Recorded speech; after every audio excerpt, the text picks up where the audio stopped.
Some of the strongest Pokemon in history have signature moves that were made just for them. And these signature moves are often so overpowered that it's difficult to comprehend. I recently made a video called Godlike Attacks on Terrible Pokemon, about signature moves that are really good in a vacuum, but not good enough to make their Pokemon viable competitively. Like Aura Wheel on Morpeko, for example. It's an amazing move by all accounts, but not enough to make Morpeko any good. But today I'd like to talk about signature moves that are good enough to push an otherwise average Pokemon into the competitive forefront, or in some cases moves that make an already great Pokemon even better. Now, of course, in a video about insane signature moves, we must bring up the most egregious example of all time. The signature move of Dracovish, Vicious Rend. A move so absurd that it turned this otherwise unremarkable, bizarre-looking fish creature into perhaps the most powerful being in existence. Vicious Rend is a move that benefits so greatly from power multipliers that it feels like you're playing a Balatro or something. Because Vicious Rend starts off as a simple 85 power move, but the power will double if you, the user, move first. Not that hard of a condition to achieve, and if you're simply faster than the opponent, Vicious Rend achieves an unprecedented 170 base power, far above the base power of most moves. If you factor in Stab, that's 255 base power. On top of this, Dracovish has the ability Strong Jaw, which boosts bite-based moves by 1.5x power. Vicious Rend is a bite-based move, so now we're talking about 382 base power. And if Rain happens to be active, boosting the power of water-type attacks by a further 1.5x. We're looking at 573 base power on this move. Dracovish can easily equip a Choice Band because it only needs to click one move. That's an additional 1.5x attack to further boost this move's damage. Or you can go Choice Scarf to ensure that you move first more often and are more threatening. And with such absurd damage output, your stats no longer matter. Dracovish doesn't have very high stats, but this move is just benefiting from so many doublings and multiplicative effects that resistances no longer even matter. This move has such a high power that you can one-shot physically defensive resistances very easily with Dracovish. And this move was infamously so overpowered that it resulted in Dracovish being banned from competitive singles. It was that insane. This Pokemon left such a scar in the community that YouTubers like me simply cannot stop talking about it. I wake up in a cold sweat and I see Dracovish staring at me in the team preview, like a nightmare that never goes away. Perhaps we will never stop talking about Dracovish because it is maybe the most insane thing that's ever happened in the Pokemon franchise. And perhaps the silliest example of a metagame warping Pokemon of all time. Another of the most famous overpowered signature moves is on a box legendary. The incredible Xerneas, who is definitely not an average Pokemon boosted by a signature move. If Xerneas did not have this signature move, it would still be incredible. This Pokemon is a fantastic mono fairy type with very well-rounded stats and a great move pool, but it is pushed even further into competitive excellence thanks to its access to this signature move, Geomancy, one of the strongest boosting moves the franchise has ever seen.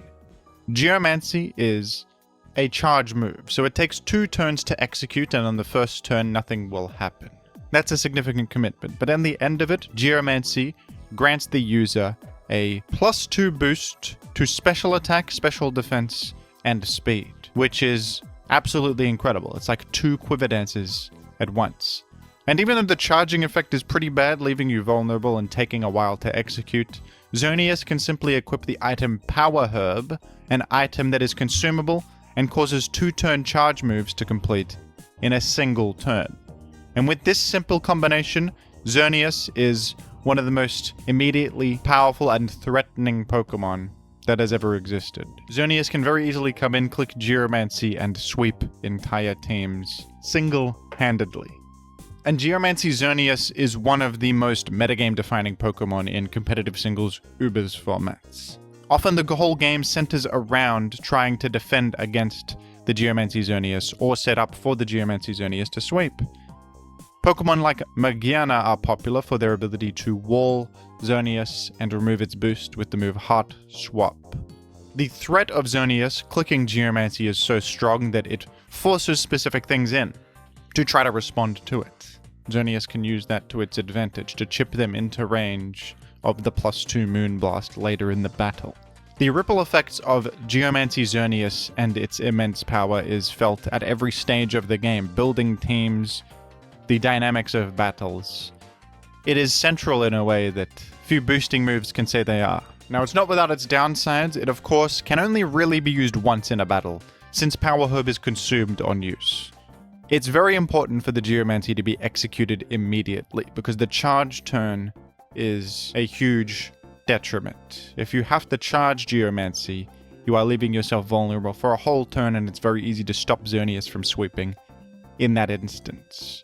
If Xerneas gets its item removed in any way, or is forced to Geomancy and then stopped and roared out or dealt with, it can never Geomancy ever again, and that's quite a drawback.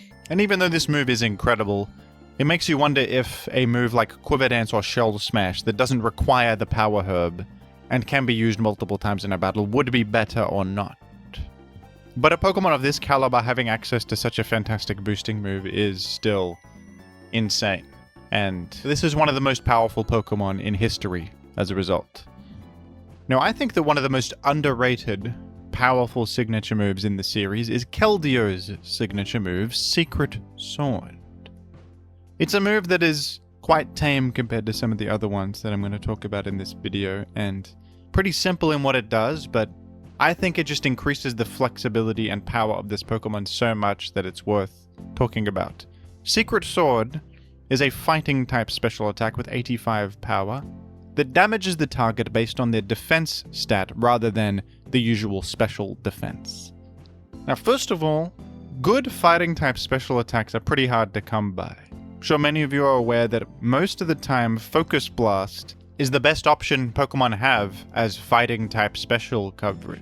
Some Pokemon get Aura Sphere, but most of the time it's going to be Focus Blast. Now, Focus Blast is very inconsistent with its low 70 accuracy. So Secret Sword is just a solid, decently powered fighting type special attack, which is hard to come by.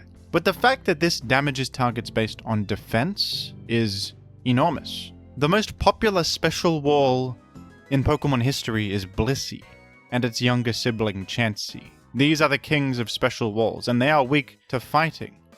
A special attack that hits based on defense can easily one-hit KO Blissey, and as a result, Keldeo is kind of like a mixed attacker without any of the drawbacks. Usually mixed attackers don't have enough EVs to invest in both of their offensive stats, and in order to run physical coverage to hit a Pokemon like Blissey, it requires a significant sacrifice. Keldeo gets good special fighting stab and an answer for special walls all in one, which is incredible.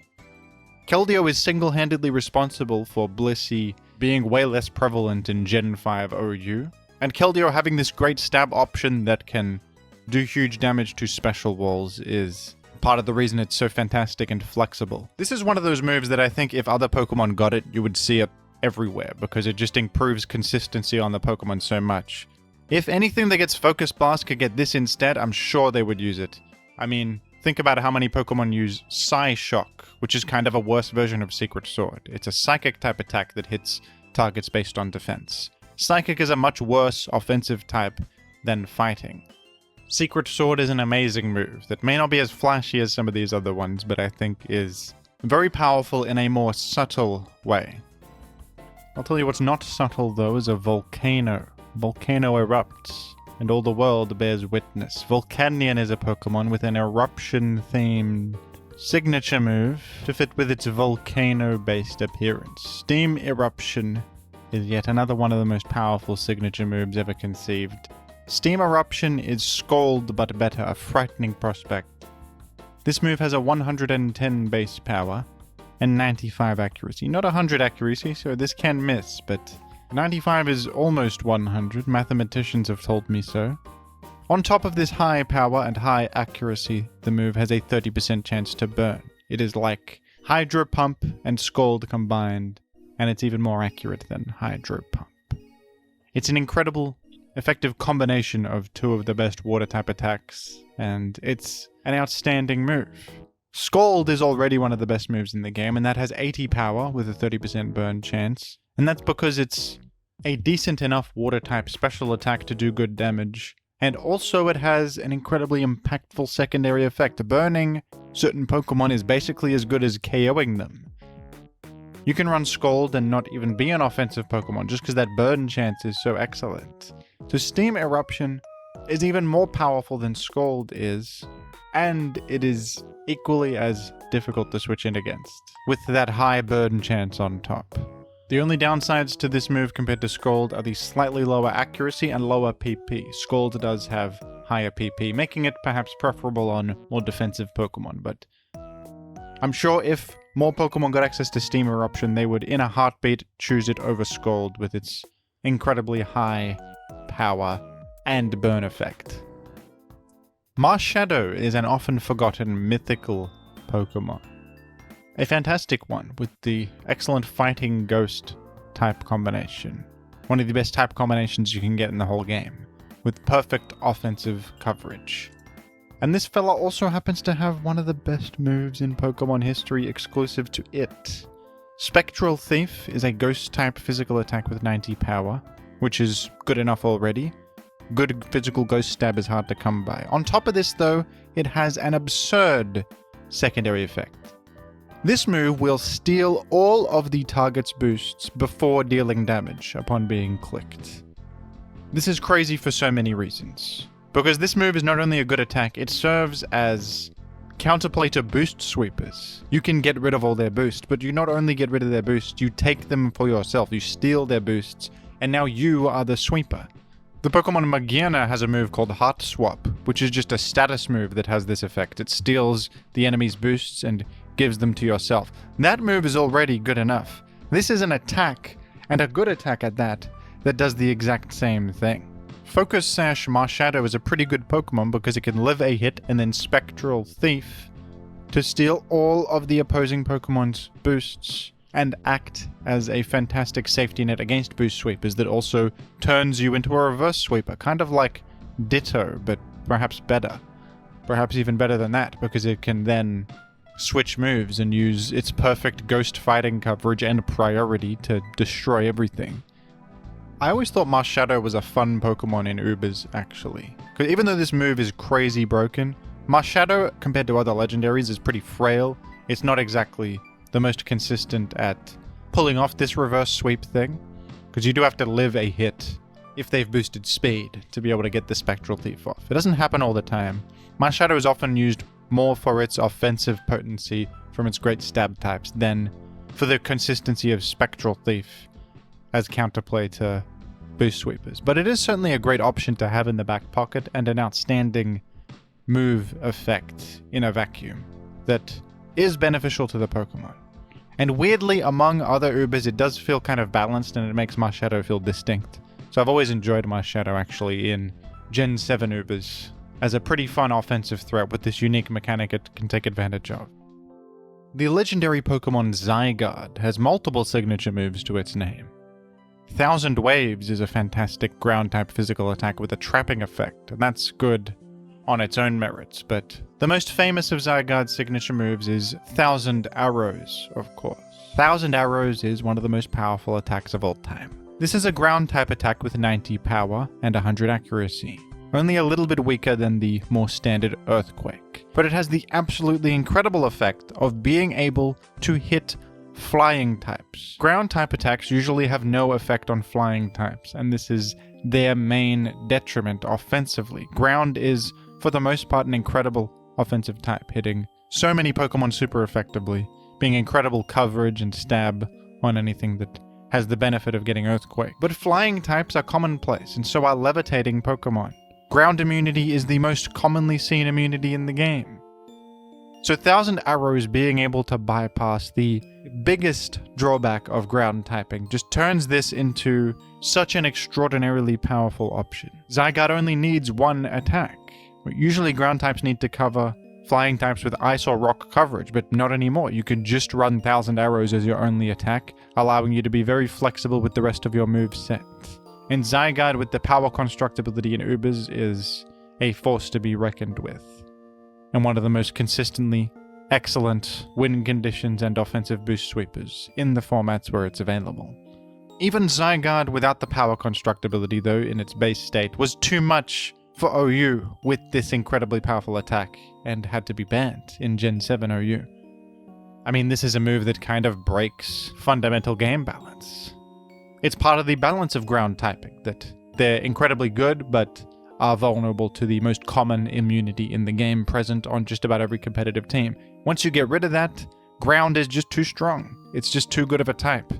There's some resistances, but for the most part you can just spam this ground move with little to no drawback. Now folks, I'm going against the mission statement of this video a little bit here by bringing up the famous Pokemon Toucanon. Now Toucanon is no good. It's a ZU ranked Pokemon, and I said at the start, isn't this about Pokemon that are so good because of their signature moves that they get pushed into viability? Well, I forgot to bring up Toucanon in my other video, so I'm going to bring it up here because it does have an incredibly good signature move that many Pokemon probably wish that they had. And it's perhaps the best name for a Pokemon move in franchise history. That is, of course, Beak Blast. We gotta bring up Beak Blast. It has to be done. Beak Blast is a wonderful move with 100 power and 100 accuracy. It's a flying type physical attack, and it has negative priority on it, meaning it will usually go last in the turn. But if the opponent makes contact with your Pokemon before Beak Blast connects, they will get burned. If they use any contact move, 100% burn on contact, and then Beak Blast will take effect. This is really amazing. It is the combination of really solid flying stab with high power and the ability to burn opponents. Fantastic roll compression. Now it does suffer from the fact that it has that negative priority, so you can't hit people fast with this, but you know, any defensive flying type would love to have this. Famously in the Stabmons format, which is a format where Pokemon can use any move of their types, Landorus Therian loves using Beak Blast because it is the perfect Pokemon to take advantage of this, isn't it? It has Intimidate and Great Bulk, often does take contact hits before striking, so Beak Blast can punish enemies for making contact, plus it's really good flying stab. Landorus Therian has high attack. What a perfect choice on Landorus here. And many other Pokemon I'm sure would use this if they had access to it, like Skarmory or Corviknight. Unfortunately, Toucanon just kind of stinks. It's got low stats, and it's not great at taking incoming hits. The Beak Blast is not much of a help on the only Pokemon that could get it, but in a vacuum, this move is absolutely fantastic, and also unique. I think it's a really good move design that operates unlike any other move and has a really interesting combination of effects. I think it'd be awesome if this got distributed to a couple more Pokemon that could make better use of it. Yeah, I think this would create fun gameplay. Dare I say Beak Blast is the best move ever made? Dare I say so? It's certainly up there for me in terms of move designs. I really like Beak Blast.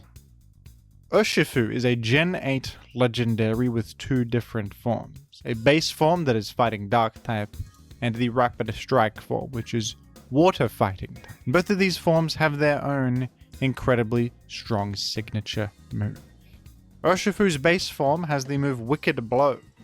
It is an 80 power Dark type attack that always results in a critical hit. Critical hits will grant bonus damage. So the effective power of this move is actually 120 because it's boosted by 1.5x from the critical hit. Critical hits also have the benefit of completely ignoring enemy stat stage changes. So if the enemy has boosted their defense, Wicked Blow will ignore that completely. Also, if your attack has been debuffed by effects like Intimidate, critical hits will also ignore that. So Wicked Blow completely bypasses Intimidation. It's a move with much higher effective power than most other Dark physical attacks that also has the incredible benefits that come along with critical hitting. The ignorance of all stat stage changes, whether on your person or on the enemies. Absolutely incredible, and in very much a similar vein, Urshifu Rapid Strike has a water type attack that also has a 100% crit chance. This attack operates a bit differently though. It has 25 base power, and it always hits 3 times. It's a multi-hit move. From the bonus damage of critical hitting, that 25 power is boosted to 37.5 power. And then factoring in the fact that this hits 3 times, you've got a total move power of 112. on Surging Strikes, which is fantastic. And this one is arguably even better than Wicked Blow as just general stab because of the multi-hit effect. This can break Focus Sash, Multi-Scale, and other effects. It can break substitutes. Multi-hit moves are great for that reason, and this is a multi-hit move that always crits, so it's also ignoring defensive boosts and negative stat decreases. A downside though to multi-hit moves is that they have multiple chances to proc contact effects, so Rocky Helmet will punish you more as you hit 3 times and therefore proc Rocky Helmet 3 times, damaging yourself quite a bit. If you hit a Pokemon with Static, you will have 3 chances to proc that paralysis. It is very likely to get paralyzed. So that is a drawback of multi-hit moves, and for that reason, Urshifu Rapid Strike usually carries protective pads, which makes it immune to contact effects. I gotta be honest, folks, I've never been fond of the Urshifus. I don't like them. They're kind of weird looking to me, and these guys are infamous in VGC because they're the Unseen Fist, which ignores protection. You use Protect, and they just completely ignore that. So they're not only ignoring protection, they're ignoring defensive boosts, they're ignoring your entire life almost. It can be frustrating to play against these Urshifus. I feel like these guys are boring all around. Like, what if a guy ignored various mechanics and dealt a lot of damage? That's your idea? That's it? That's your big idea for a Gen 8 Legendary? I don't know if that does it for me. I don't know if I'm fond of Urshifu and what it brings to the table. Artistically, I think that Toucannon is just far superior.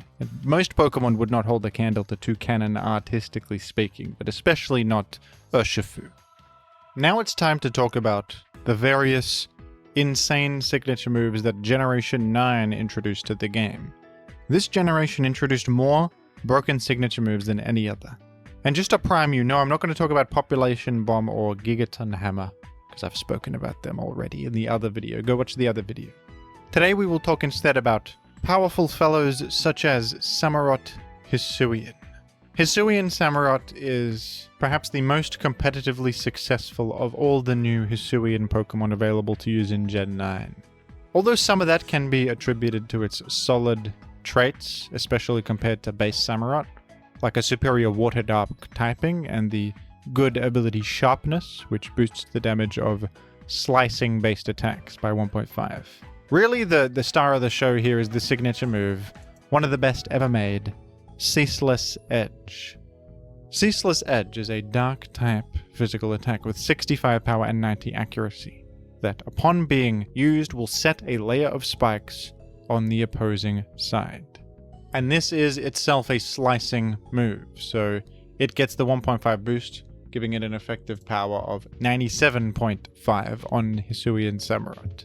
Dealing damage with a really good dark type attack while also setting spikes on the field is absolutely insane. It's so good that it pushes Hisuian Samurott right into the forefront of meta relevance. Spikes are an incredibly powerful entry hazard, feeling better in Gen 9 even, with Goldengo as an ally to block Defog, and also the fact that multiple uses of Ceaseless Edge will stack further layers of spikes, so you can keep clicking it, dealing damage, applying pressure, and getting that permanent pressure of the spikes that your opponent is going to have to deal with for the rest of the game. Dark is a really good attacking type, which also makes this an awkward move to handle. A lot of the time it's dealing respectable damage. Hisuian Samurott is probably the best spike setter in the game because its spike setting is as proactive as you can be.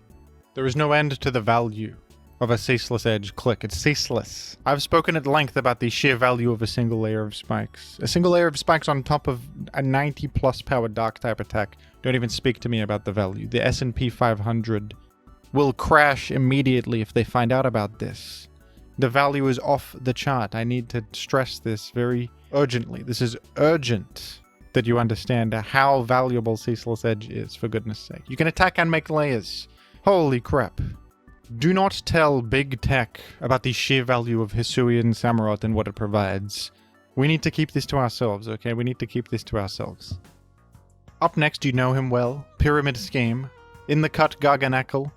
We all know him. Garganacl is famous for more reasons than I can hope to list here, but one of them is its ability Purifying Salt, granting an unbelievable immunity to all status and ghost resistance for the fans as well.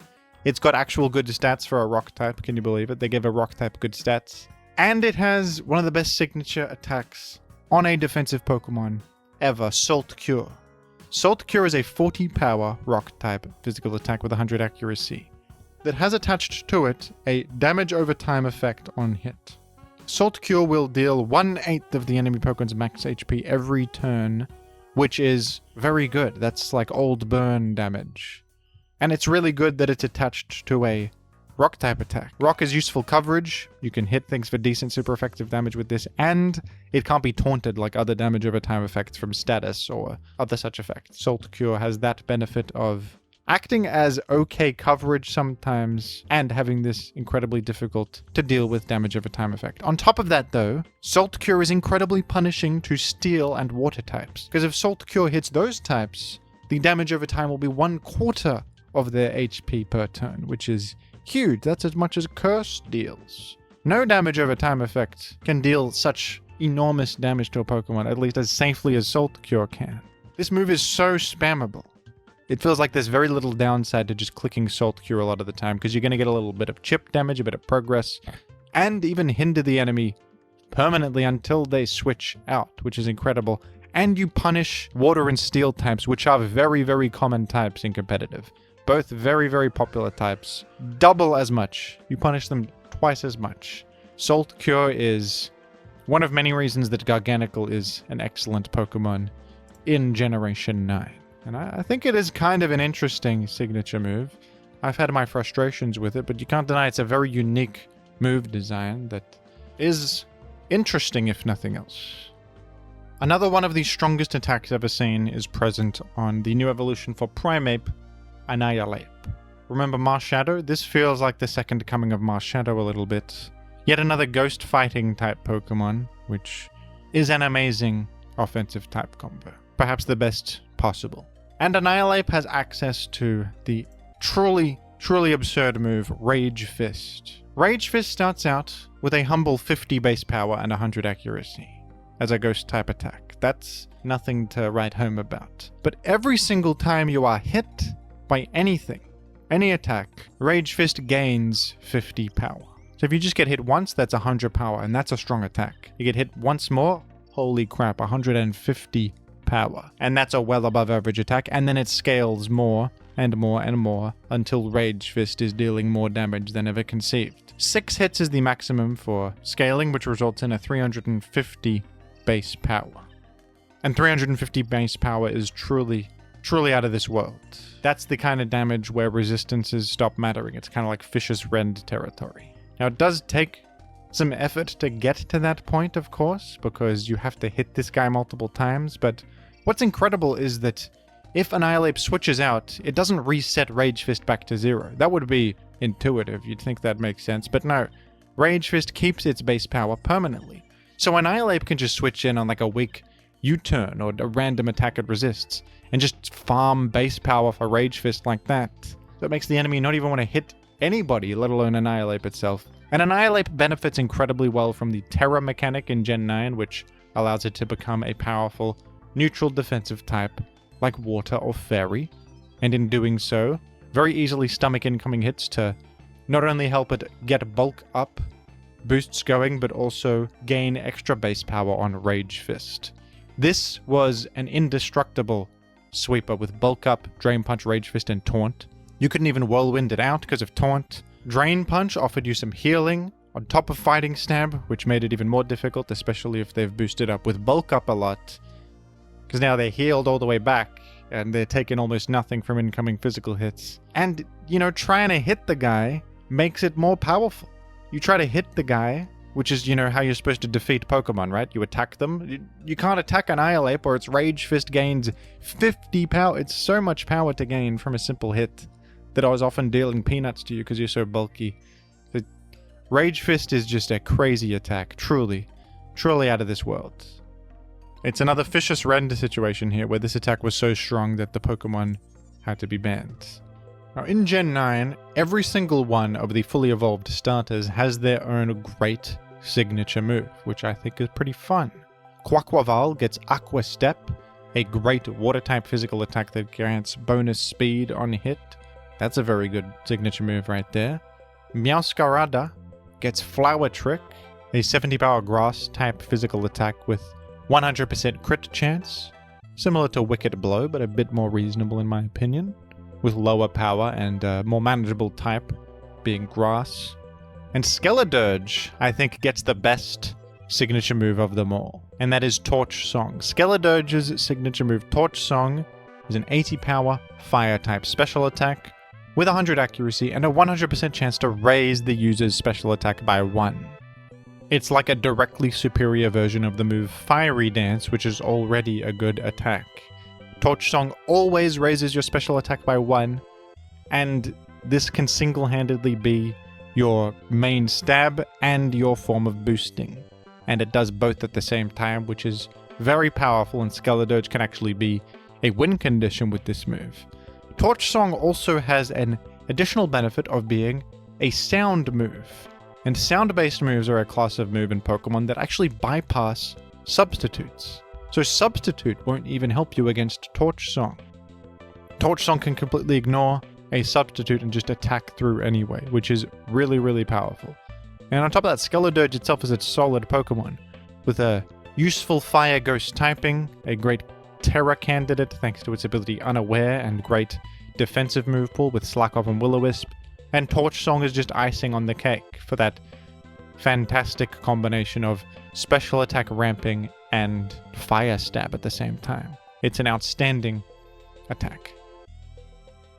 And we will end here on what is perhaps my least favorite move design in the entire Pokemon series, but one that is undeniably very powerful.